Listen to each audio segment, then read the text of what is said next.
Shalom. Kom ons sit weer vandag saam in mekaar se stilte. Ek begin met 'n aanhaling van Linda Hogan in haar boek Dwellings. Waar sy sê, "Walking, I am listening to a deeper way.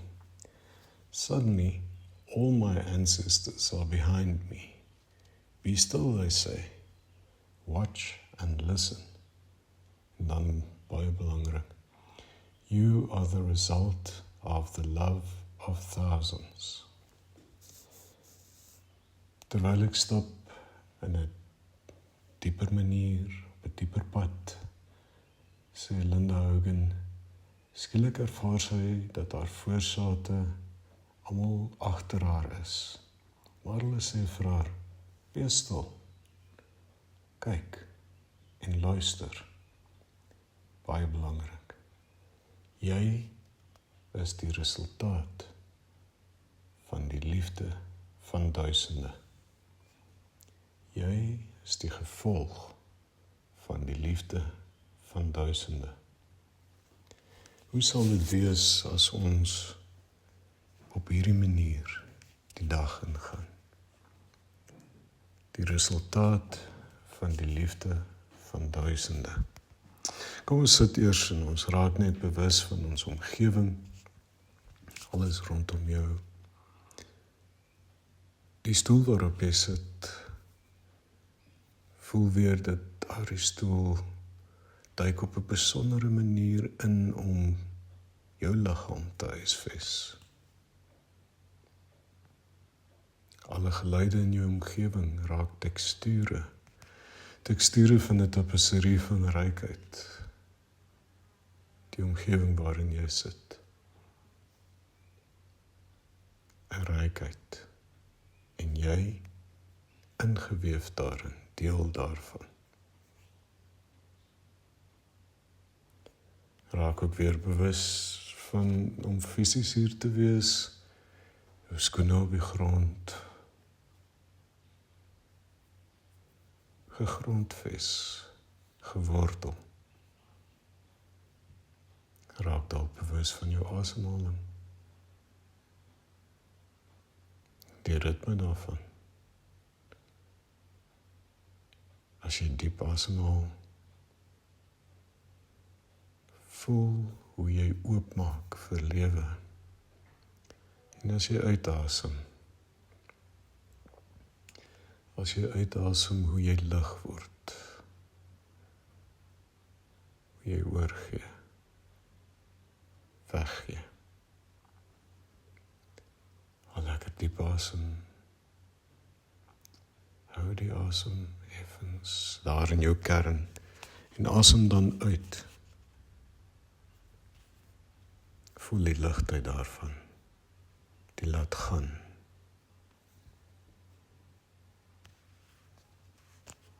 Terwyl jy nou so bewus is van die ritme van asemhaling, raak ook bewus daarvan dat as jy met jou voete op die grond sit, jy gewortel is, gewortel in die liefde van God, maar ook deel van 'n groter liefdesgemeenskap, die resultaat van die liefde van duisende.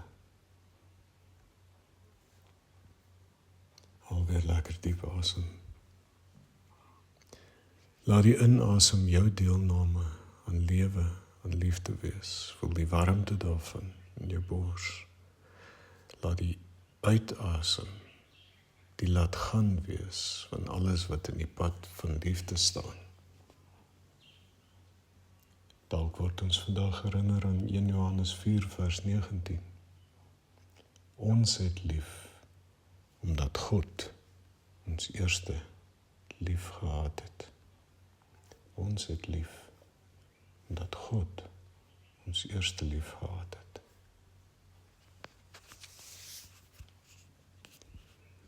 Terwyl ons nou so verwonderd raak oor wat dit mag beteken om die resultaat van die liefde van duisende te wees, versterk deur die woorde van 1 Johannes 4.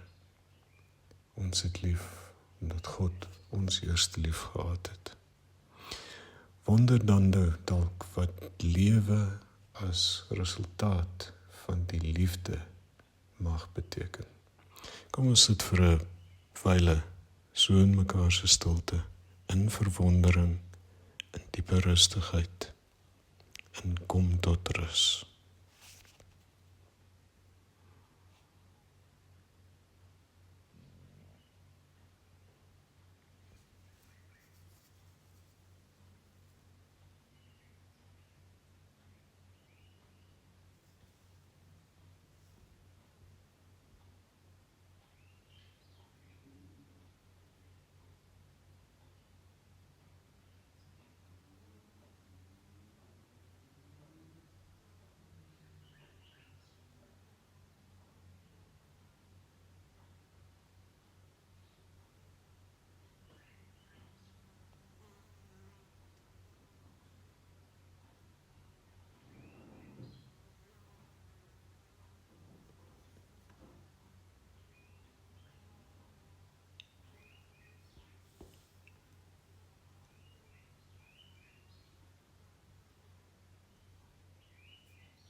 Hou weer diep asem, asof jy die liefde van God inasem. En onthou die woorde van 1 Johannes 4. Ons het lief, omdat God eerst lief gehad het. Jy word die resultaat van die liefde van duisende. Mag dit jou pad verryk. Shalom.